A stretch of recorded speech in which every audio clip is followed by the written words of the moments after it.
नमस्कार मित्रांनो, ठरलं तर मग या मालिकेचा नवीन प्रोमो नुकताच प्रदर्शित झाला आहे. या प्रोमोमध्ये दिसतं की सर्वात मोठा खटला न्यायालयात सुरू आहे. दामिनी देशमुख महिपत शिखरे यांच्या बाजूने लढत आहे. न्यायालयात हे स्पष्ट होतं की विलासच्या खुनाचा खटला गेले 2 वर्षापासून सुरू आहे.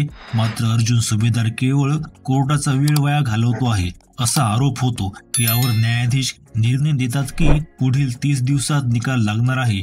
म्हणजे जुलै महिन्यात या केसचा शेवट होणारच. हा निर्णय ऐकून सायली आणि अर्जुन चिंतेत पडतात, तर प्रिया, साक्षी आणि महिपत हे मनोमन हसतात. पुढील 30 दिवसात निकाल कोणाच्या बाजूने लागतो हे पाहणे खूपच रोचक ठरणार आहे. या प्रोमो नंतर प्रेक्षकांमध्ये उत्सुकता शिगेला पोहोचली आहे.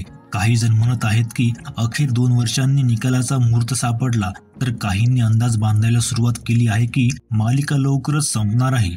म्हणूनच आता चर्चेला सुरुवात झाली आहे की मालिका खरोखर संपणार की काय. मात्र याची कुठलीही अधिकृत घोषणा झालेली नाही, त्यामुळे ही मालिका येणाऱ्या 30 दिवसात संपणार हे स्पष्ट झाले नाही. 30 दिवस हे फक्त मालिकेत सुरू असलेल्या केस संबंधित आहे, मालिका संपण्यासंबंधित नाही हे लक्षात घ्या.